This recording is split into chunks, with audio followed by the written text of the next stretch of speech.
जय श्री कृष्णा, राधे राधे। आप सभी को भाद्रपद अमावस्या की हार्दिक शुभकामनाएं। 14 सितंबर यानी कि आज भादवा अमावस्या का व्रत रखा जाएगा। भादवे के महीने में आने वाली अमावस्या को पिठोरी अमावस्या के नाम से भी जाना जाता है। इस दिन व्रत रखने का बहुत ही अधिक महत्व माना गया है।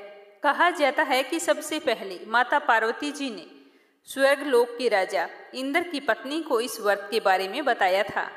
माता पार्वती ने बताया था कि जो भी महिला भाद्रपद माह में आने वाली अमावस्या का व्रत श्रद्धा पूर्वक करती है उसे अखंड सौभाग्य और बच्चों को सुख समृद्धि प्राप्त होती है। इसीलिए हर महिला अपने सुहाग और संतान की सलामती के लिए पिठोरी अमावस्या का व्रत रखती है। तो आइए आप सभी के मंगल जीवन की कामना करते हुए शुरू करते हैं पिठोरी अमावस्या व्रत कथा। एक समय की बात है, एक गांव में एक माँ और बेटा रहा करते थे। वह महिला बहुत ही गरीब थी। लोगों के घरों में काम काज करके अपना और अपने बेटे का पालन पोषण करती थी। एक बार उस महिला का बच्चा बीमार हो जाता है। कोई भयानक बीमारी उसे घेर लेती है। वह औरत बहुत गरीब होने के कारण उसका ढंग से इलाज भी नहीं करा पाती, लेकिन वह हर हाल में अपने बच्चे को ठीक देखना चाहती है। पर गरीबी के कारण करे भी तो क्या करे। वह बहुत ही दीनहीन दुखी अवस्था में इधर उधर घूमती रहती है।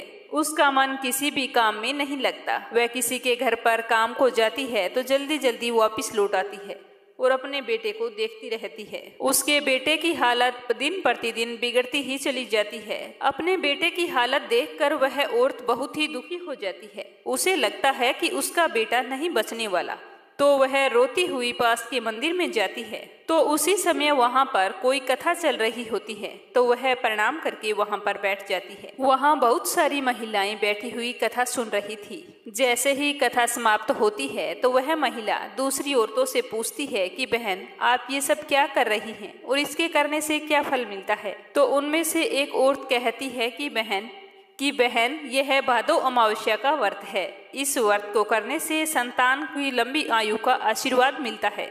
जो भी औरत इस अमावस्या का व्रत रखती है वह संतान पक्ष से कभी भी दुखी नहीं होती। उसकी संतान स्वस्थ और लंबी आयु वाली होती है। ऐसा कहकर वह कहती है कि बहन, तुम तो बहुत ही उदास दिखाई दे रही हो, क्या बात है।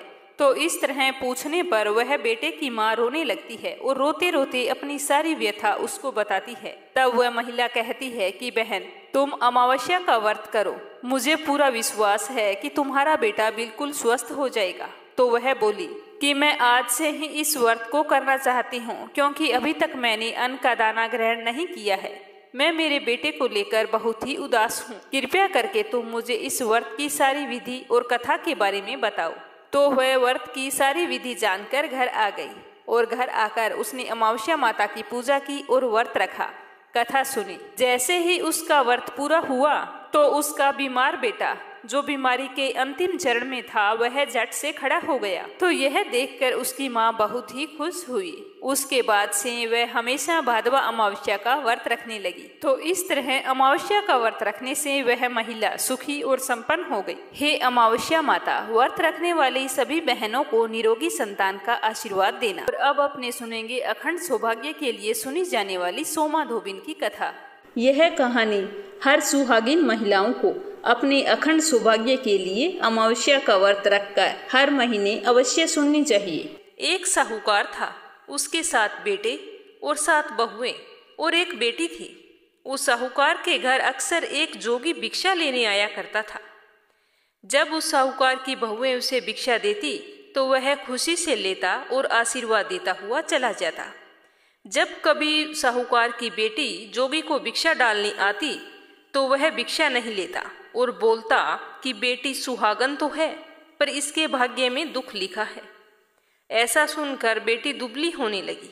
किसी को कुछ भी नहीं बताया।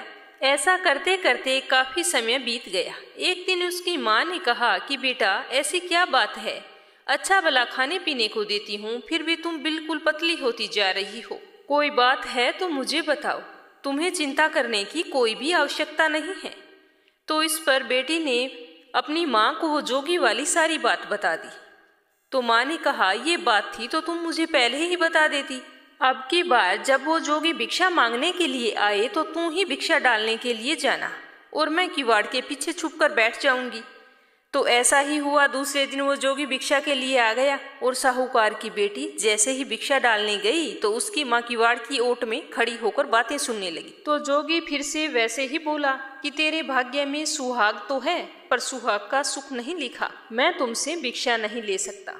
तो ये सुनते ही उसकी माँ बाहर निकल आई और बोली कि हे महाराज, एक तो मेरी बेटी आपको भिक्षा डालती है और आप उसे ऐसा आशीर्वाद देते हैं, क्यों, क्या बात है, आप मुझे बताओ। तो वह बोला कि इसकी शादी तो जरूर होगी, लेकिन फेरों के वक्त सांप इसके पति को डस लेगा, जिससे उसकी मृत्यु हो जाएगी, तो इसके भाग्य में सुहाग का सुख नहीं लिखा।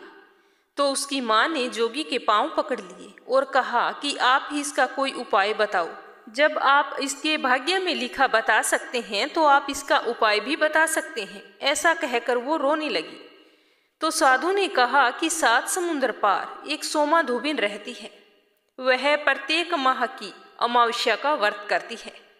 यदि वह इसका फल इसको दे देती है तो इसके भाग्य में लिखे हुए दुख टल जाएंगे। वो ज्यादा कहीं आती जाती नहीं है, बहुत ही धर्मपरायण स्त्री है। अब उसे कैसे राजी करके आपको लाना होगा, ये आप ही जानो। यह कहकर साधु बाबा वहां से चले गए और उस लड़की की माँ जैसा साधु बाबा ने बताया था उसी रास्ते पर सोना धोबन को ढूंढने के लिए निकल पड़ी। चलते चलते वो तेज गर्मी की वजह से बिल्कुल थक चुकी थी और एक पीपल के पेड़ के नीचे विश्राम करने लगी। तो उसने अचानक देखा कि एक सांप आ रहा है जो पीपल के पेड़ के ऊपर चढ़ रहा था। तो साहूकारनी ने पीपल के पेड़ पर देखा तो पेड़ के ऊपर गरुड़ पक्षी का घोंसला था। तो उसने सोचा कि इसके अंदर गरुड़ के अंडे होंगे, अगर यह ऊपर गया तो उन अंडों को खा जाएगा। तो यह सोचकर उसने सांप को मार दिया। इतने में वहां पर गरुड़ पक्षी का जोड़ा उड़ता उड़ता आकाश से आया और चोंच मारने लगा और कहने लगा कि तुमने हमारे बच्चों को मार दिया। तो वो बोली कि मैंने तुम्हारे बच्चों को मारा नहीं है, मैंने तो तुम्हारे बच्चों को बचाया है। यह कहते हुए उसने सांप की ओर इशारा किया। तो गरुड़ पक्षी बहुत ही खुश हुए और बोले कि आपको जो भी मांगना है सो मांगो, तुमने हमारे बच्चों की रक्षा करके हम पर बहुत ही बड़ा उपकार किया है। तो लड़की की माँ बोली कि मुझे 7 समुंदर पार जाना है, जाने का कोई रास्ता नहीं है, अगर आप मुझे वहाँ पर पहुँचा देते हैं तो यह उपकार मैं आपका जिंदगी भर नहीं भूलूंगी।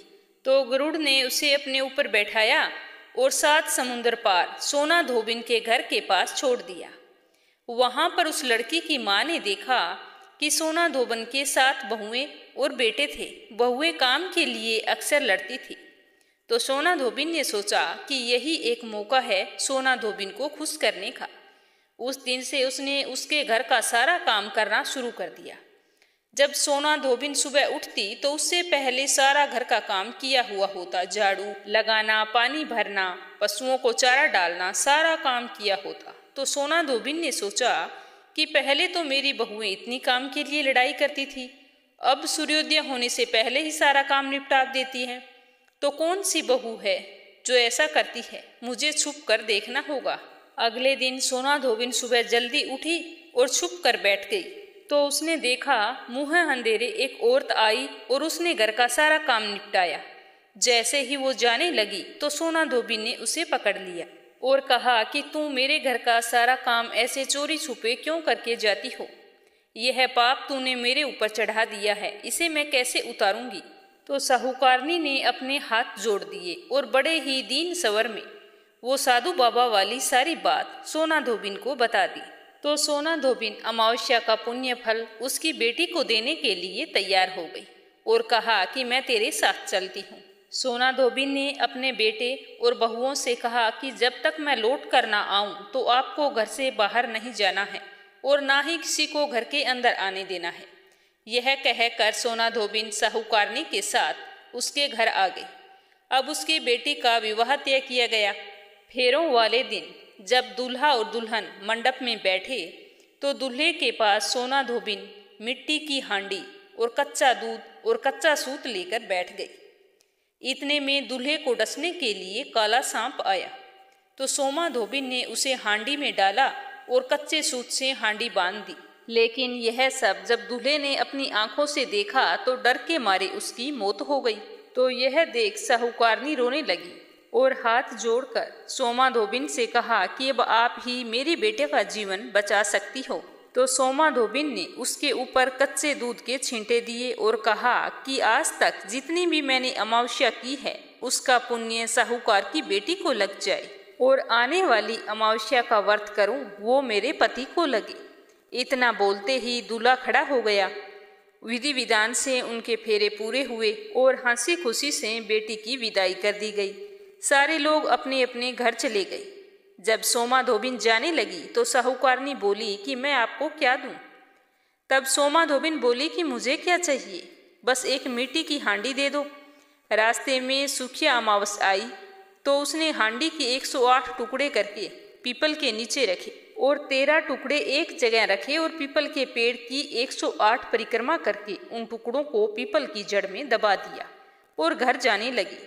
घर आई तो उसका पति मरा हुआ पड़ा था, तो उसने पति पर सुहाग का छींटा दिया और कहा कि आज जो मैंने अमावस्या का व्रत किया है उसका फल मेरे पति को मिले। ऐसा कहते ही उसका पति जीवित हो गया। तो अमावस्या का व्रत करने के बाद सोमा धोबिन के घर एक ब्राह्मण आया करता था। उसे सोमा धोबिन दान पुण्य किया करती थी। तो उस दिन भी वो ब्राह्मण आया और बोला कि अमावस्या का जो भी दान किया है वो मुझे दे दो। तो सोमा धोबिन बोली कि रास्ते में अमावस्या आई थी, कुछ नहीं कर पाई और जो कुछ किया था वो पीपल के पेड़ के नीचे ही गाड़ कर आ गई। तुम वहां पर जाकर वो ले लेना। तो ब्राह्मण ने वहां जाकर वो जगह खोदी तो देखा वहां पर 108 और 13 सोने के टुकड़े रखे हुए थे। वो उन टुकड़ों को इकट्ठा करके उसके घर आया और सोमा धोबिन से बोला कि इतना धर्म किया, इतना दान किया और कहती हो कुछ भी नहीं किया। तो सोमा धोबिन बोली ये तुम्हारे भाग का है, आप ले जाओ, मैंने तो कुछ भी नहीं किया। तो ब्राह्मण बोला कि मेरा तो चौथा हिस्सा है, बाकी 3 हिस्से आपके हैं, जिसकी भी आपकी इच्छा हो आप उसे दे देना। तो सोमा धोबिन ने पाठशाला, प्याऊ, धर्मशाला, कुएं, बावड़ी आदि बनाने में वो सारा सोना लगा दिया और ब्राह्मण ने पूरे नगर में ढिंडोरा पिटवाया कि सारे लोग अमावस्या का व्रत करें और पूरी श्रद्धा से सच्चे मन से पीपल वृक्ष की पूजा करें और दान पुण्य करें। हे अमावस माता, जैसा आपने साहूकार की बेटी को अमर सुहाग दिया वैसा सबको देना, कहानी सुनने वाले को और कहानी कहने वाले को। बोलो अमावस्या माता की जय हो। अब सुनेंगे सुखी अमावस्या की कथा। बोलो श्री हरि विष्णु की जय हो। बोलो भोलेनाथ की जय हो। एक बार की बात है, एक ब्राह्मण और एक ब्राह्मणी रहते थे। वे दोनों भगवान के पक्के भगत थे। घर में उनके सब कुछ था, परंतु उनके संतान न होने के कारण वे बहुत ही दुखी रहते थे। भगवान की पूजा आराधना करते सालों बीत चुके थे, लेकिन उनके घर में संतान की प्राप्ति नहीं हुई। एक दिन ब्राह्मण ने अति दुखी हो अपनी पत्नी से कहा कि मैं वन में तपस्या के लिए जा रहा हूँ, जंगल में जाकर कड़ी तपस्या करूँगा, क्या पता हमें भी संतान सुख प्राप्त हो जाए। ऐसा कहकर ब्राह्मण तपस्या के लिए वन में चला गया और वहां जाकर कठोर तपस्या करने लगा। तपस्या करते करते सालों बीत चुके थे, लेकिन उसका कोई निष्कर्ष नहीं निकला। भगवान ने ब्राह्मण को दर्शन नहीं दिए तो ब्राह्मण बहुत ही दुखी हुआ और वह सोचने लगा कि इस व्यर्थ के जीवन का क्या फायदा, मैं अपने जीवन को समाप्त कर देता हूँ। इस प्रकार सोचकर वह पेड़ की डाली पर फांसी का फंदा लगाकर मरने को तैयार हो गया।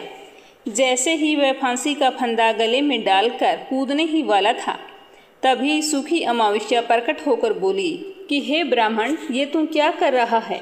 आत्महत्या करना महापाप है। तो ब्राह्मण ने कहा कि मैं क्या करूं? मैं हमेशा से भगवान की भक्ति करता आ रहा हूँ, मुझे एक संतान का सुख भी प्राप्त नहीं हुआ, तो उस मेरी भक्ति का क्या फायदा हुआ? अब मैं बिल्कुल निराश हो चुका हूँ, मेरा भगवान से भरोसा उठ चुका है, मैं अपने जीवन को समाप्त कर देता हूँ, मेरे पास एकमात्र बस यही उपाय है। तो यह सुनकर सुख अमावस्या बोली कि देख ब्राह्मण, तेरे 7 जन्म तक कोई संतान का सुख नहीं लिखा है, किंतु मैं तुम्हें 2 कन्या का वरदान देती हूँ। तू आज अपने घर लौट जा। आज से 9 महीने बाद तुम्हारे घर 2 कन्याओं का जन्म होगा। एक कन्या का नाम अमावस्या रखना और दूसरी का नाम पूनम रख देना, और तुम्हारी पत्नी से कह देना कि सुख अमावस्या का व्रत करे। अमावस्या के दिन 1 कटोरी चावल भरकर उस पर दक्षिणा रखकर किसी मंदिर में दे आना। ऐसा 1 साल तक करना है। 1 कटोरी चावल सहित दान करते रहना।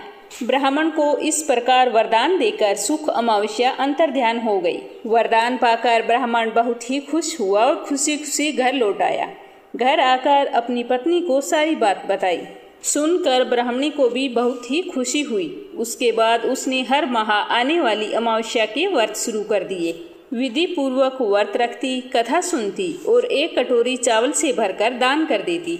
वरदान के अनुसार 9 महीने बाद ब्राह्मण के यहाँ 2 कन्याओं ने जन्म लिया।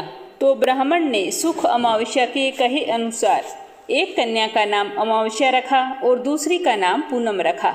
इस तरह संतान सुख पाकर ब्राह्मण और ब्राह्मणी बहुत ही खुश रहते थे।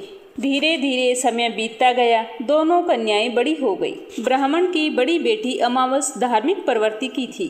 वह प्रतिदिन भगवान की पूजा पाठ करती और व्रत रखती, लेकिन छोटी बेटी पूर्णिमा भगवान में बिल्कुल भी विश्वास नहीं रखती थी। वह भगवान को मानती भी नहीं थी और अपनी बड़ी बहन को ऐसा करने से भी मना किया करती थी। एक दिन ब्राह्मणी ने ब्राह्मण से कहा कि स्वामी, हमारी दोनों कन्याएं विवाह योग्य हो गई है। कोई अच्छे से घर और वर की तलाश करके इनकी शादी हमें कर देनी चाहिए। तो ब्राह्मण ने कहा कि बात तो तुम ठीक कह रही हो। दूसरे ही दिन ब्राह्मण अपनी कन्याओं के लिए वर की तलाश में निकल पड़ा। कुछ ही समय में ब्राह्मण को अपनी बेटियों के लिए मनपसंद घर और वर मिल गया। तो ब्राह्मण ने रिश्ता पक्का कर दिया। दोनों बहनों का रिश्ता अलग अलग गांव में तय हुआ। दोनों बहनों के ससुराल वाले धनी और संपन्न थे। सगाई तय करके ब्राह्मण घर आ गया। घर आकर उसने ब्राह्मणी को सारी बात बताई। तो सुनकर ब्राह्मणी बहुत ही खुश हुई और भगवान को धन्यवाद देने लगी कि जैसी सुंदर मेरी बेटियां हैं, वैसे ही सुंदर घर और वर मिल गए हैं। प्रभु आपका बहुत बहुत धन्यवाद। कुछ ही दिनों बाद ब्राह्मण ने अपनी बेटियों का विवाह बड़े ही धूमधाम से किया। दोनों अपने अपने ससुराल चली गई। तो ब्राह्मण की बड़ी बेटी अमावस के घर तो धन दिन दुगना और रात चौगुना हो गया और 9 महीने बाद पुत्र प्राप्ति भी हो गई। लेकिन छोटी बेटी पूर्णिमा के घर सब कुछ नष्ट हो गया। वह बहुत ही दुखी रहने लगी। उसके दुख का कोई भी पार नहीं था। एक बार बड़ी बहन अमावस को पता चला कि उसकी छोटी बहन बहुत ही दुखी है। उसके घर में धन धान्य सब कुछ नष्ट हो गया है। तो वह खाने पीने का सामान और खूब सारा धन लेकर गाड़ी भरकर अपनी बहन के घर गई और पूछा कि पूनम, क्या बात है? तेरे ससुराल वाले घर में अच्छे भले थे, फिर ये क्या बात हो गई कि सब कुछ नष्ट हो गया? तो पूनम ने दुखी होते हुए कहा कि बहन, मुझे कुछ भी नहीं पता। मेरे आने के बाद यहाँ पर सब कुछ नष्ट हो गया है। यह कहते हुए वह रोने लगी। तो उसकी बड़ी बहन ने कहा कि सब कुछ ठीक हो जाएगा, चिंता करने की कोई बात नहीं है। तुम भी आज से सुख अमावस्या का व्रत किया करो और पूजा करके व्रत कथा सुना करो, जिससे तुम्हारे घर में सुख समृद्धि आ जाएगी और अन्न धन के भंडार भर जाएंगे। तुम ऐसा करना कि 1 साल तक अमावस के व्रत करना और हर अमावस्या को 1 कटोरी चावल से भरकर दक्षिणा दान कर देना। तो यह सुनकर पूनम को थोड़ी खुशी हुई कि शायद मेरे भाग भी सुधर जाएं। तो पूनम ने अमावस्या के कहे अनुसार आने वाली अमावस्या को व्रत रखना शुरू कर दिया और 1 कटोरी चावल से भरकर दान करने लगी। तो थोड़े ही दिनों में उसके घर में सुख समृद्धि और धन धान्य की प्राप्ति हुई। 9 महीने बाद बहुत ही सुंदर पुत्र को जन्म दिया। तो इस तरह अमावस के व्रत करने से वह सुखी और संपन्न हो गई। जो भी व्यक्ति अमावस्या का व्रत विधि पूर्वक करता है, अमावस्या माता उसके घर में सुख समृद्धि के भंडार भर देती है और माँ के आशीर्वाद से वह सर्व सुखी हो जाता है। बोलो अमावस्या माता की जय हो। तो चलिए अब सुनते हैं गणेश जी की कहानी, जो हर व्रत कथा के बाद में अवश्य सुननी चाहिए। बोलो गणेश गजानन की जय हो। एक बार गणेश जी एक छोटे से बालक के रूप में चिमटी में चावल और चम्मच में दूध लेकर निकले और वो हर किसी से कह रहे थे कि कोई मुझे खीर बना दो, कोई मुझे खीर बना दो। तो सारे हंस रहे थे कि बोले भला इतने से दूध से और चावल से कभी खीर बनती है? तभी एक बुढ़िया माई बैठी थी। तो उसने कहा, ला बेटा मैं बना देती हूँ। तो ऐसा कहकर वह बुढ़िया माई चूल्हे पर एक छोटा सा बर्तन चढ़ाने लगी। तब गणेश जी ने कहा कि दादी माँ, छोटी भगोनी मत चढ़ाओ, तुम्हारे घर में जो सबसे बड़ा बर्तन है वही चढ़ा दो। तो बुढ़िया ने सबसे बड़ा बर्तन था वो चढ़ा दिया। अब जैसे ही खीर और चावल उसमें डाले तो देखती ही रह गई। जो थोड़े से चावल थे, जैसे ही कि उसमें उफान आया तो वह बर्तन पूरी तरह से भर गया और खीर में बहुत ही अच्छी खुशबू आने लगी।